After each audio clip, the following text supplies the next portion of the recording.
Welcome to Empowerment Radio.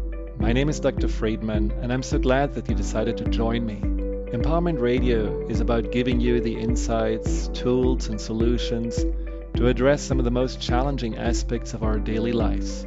So sit back, relax, and empower yourself. Welcome back to Empowerment Radio, and it is story time. So I want to hear from Wendy about one of the cases where medical intuition really helped her or helped the client. Yes. Well, I'm happy to tell this one because this is a case study that really outlines the process of medical intuition, the way I practice it. I mentioned earlier that I can look at the body and I have a conversation with the body. It's a lot like looking at a functional MRI, right? I see the interior. Actually, it's even more detailed than that. So I'm going to look at the interior of the body. I'm going to look at the emotional components. I'm going to look at the life history as well. This is what the body retains. Our bodies actually hold all this information. So it's kind of interesting. And this was a client who, a woman in her mid-40s, she had a very persistent case of tendinitis in her wrist. And she came to me for a session. Tendinitis can take a long time, to heal. She told me she'd had it for about a month. We know it can go on for a lot longer, but she really wanted to know what the underlying reasons for this was, because in her mind, it came out of the blue. She had no awareness of why it would have shown up. So I took a look at it with medical intuition. So that's the process of looking at the physical body. And what I saw in her wrist was inflamed tendons. And underneath those tendons, I saw a healed bone scar. And that was interesting to look at. There was something else going on. And around the wrist, I saw what looked like kind of a cloud or of emotion. So kind of just Now, when hanging you out say there. saw, do you Yeah. see it like an X-ray? Do you see it like, as if you're cutting it open, or how do you see it? Well, I see it like I'm looking at an MRI picture. That's probably the Oh, closest okay. correlation I can. It's just I see the visuals of what's going on.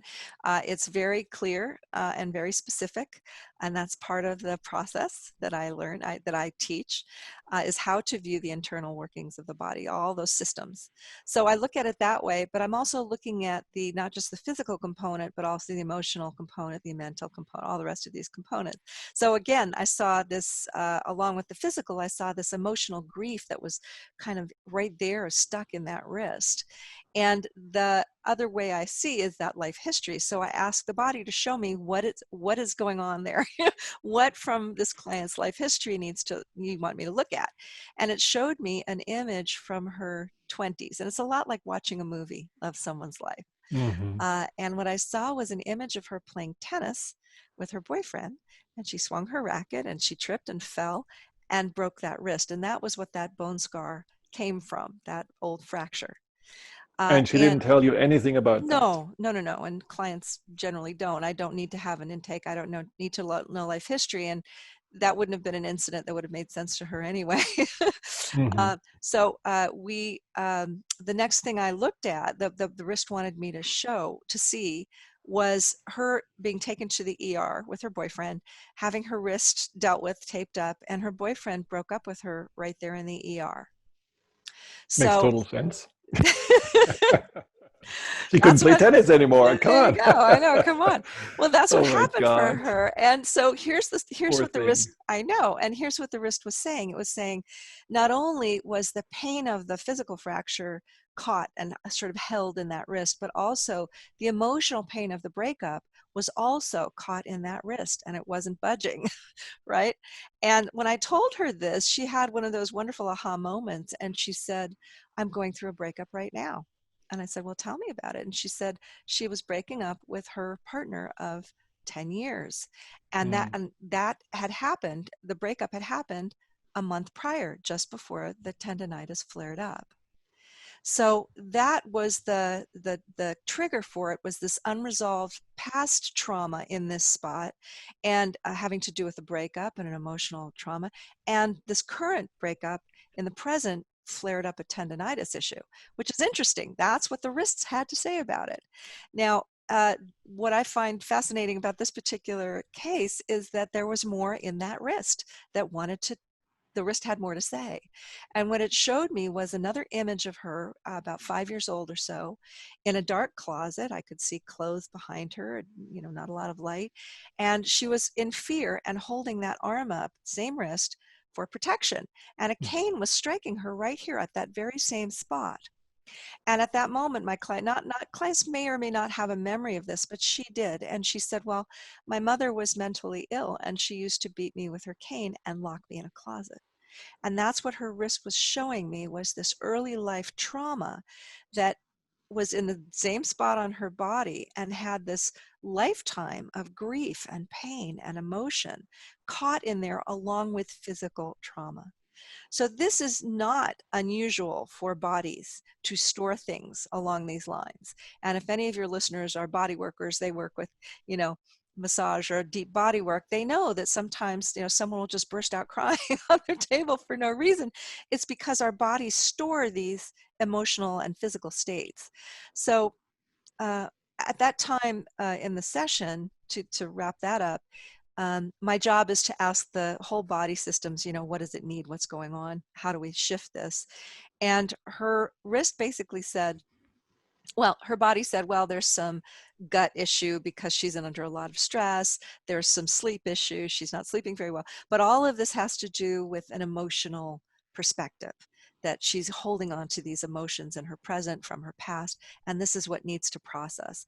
And, I gave her the information and I sent her on her way, which is what I do. People get information from a medical intuitive and they can use it. I called her a couple of days later to see how she was doing, because I wanted to know how she was processing all this. And she said, it's gone. The pain is gone. The Oh my wrist is God. back to normal. Yeah. Wow. Yeah. And I said, That is well, amazing.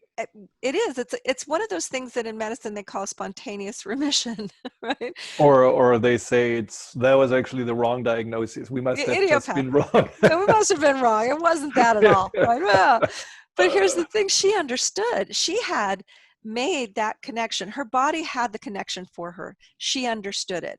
And if without the medical intuitive perspective, would you logically think, well, 5-year-old trauma, 21-year-old or 20-year-old trauma, present life trauma, you wouldn't logically put those things together, would you? Why would you? We can have an understanding, but here's the deal.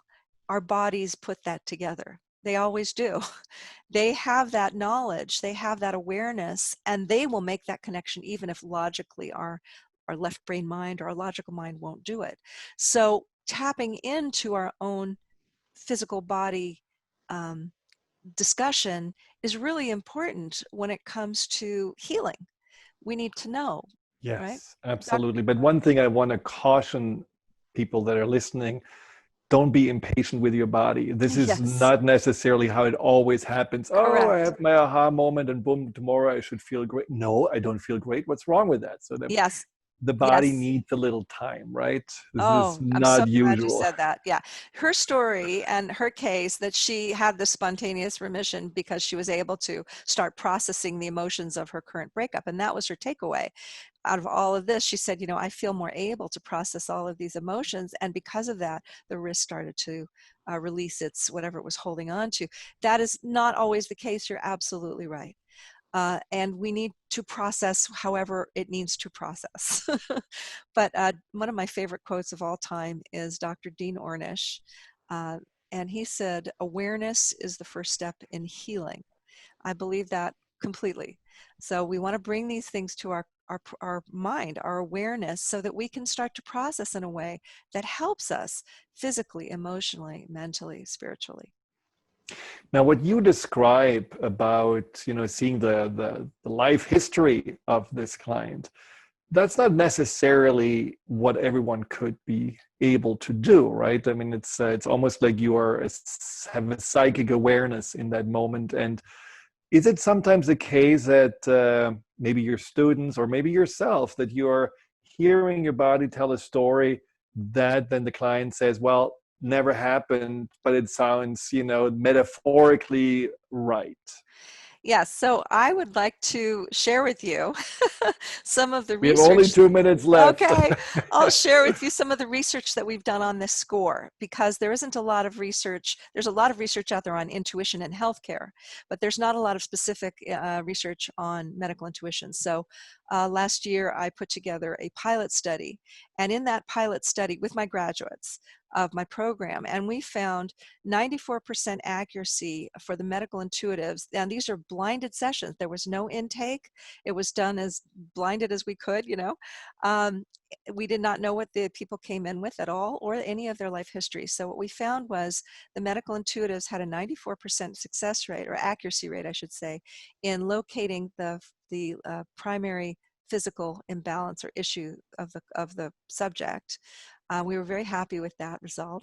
We also That's had, impressive. thank you, we also had a 98% accuracy rate for the medical intuitive, looking into life history without any prior knowledge, of course, and making a correlation between historical information for the client and that present life issue. And the subjects rated them 98% accurate. Now that is subjective, of course, probable or possible or actual memories. So this is an interesting thing. And this is what my students learn how to do, because they're so important and they're so tied together, is, you know, how you feel, what your emotions are, and the physical issues Absolutely. as well. And we also had one more result I'll mention, and that is we asked for those subjects who had a medical diagnosis from their medical provider, how consistent was the medical intuitive? And we had 94% consistency with that diagnosis. That was about half of the subjects had that.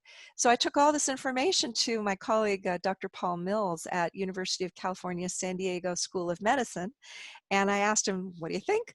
And he said, well, we need the first gold standard study on medical intuition because these results are outstanding. And so that's what's being Yeah. put together now with the Let's retire CAT scans and MRIs. Who needs them? I we mean, that need is... them. No, we need them. But what a medical intuitive can do is expand upon what a Right. CAT scan and MRI will never see, you know, and that is all of this other information. Well, definitely a very fascinating topic, and I'm glad that you are, like, you know, the pathfinder to bring more light to that and also bridge to the medical, to the Western medical world. So thank you so much, Wendy, for being here. And I'm just going to quickly say your website, thepracticalpath.com, right? That's how people can find out more about your classes. And also, I think you do offer sessions, or... Yes, I do. So if Absolutely. you want to have a private session with Wendy, just check it out, the practical path, all in one word.com. Thank you so much for being on the show. Thank you so much, everyone who has been tuning in. Thank you, Zach, for being in the producer's room. And until next time, stay in tune with yourself. Hi, Dr. Friedemann here. Thank you for tuning into my YouTube channel. If you're interested in learning more about fear and anxiety, here you'll find guided meditations, webinars, and interviews with some of the most renowned experts in the field of empowerment. Delve into the over 230 videos and more to come every week.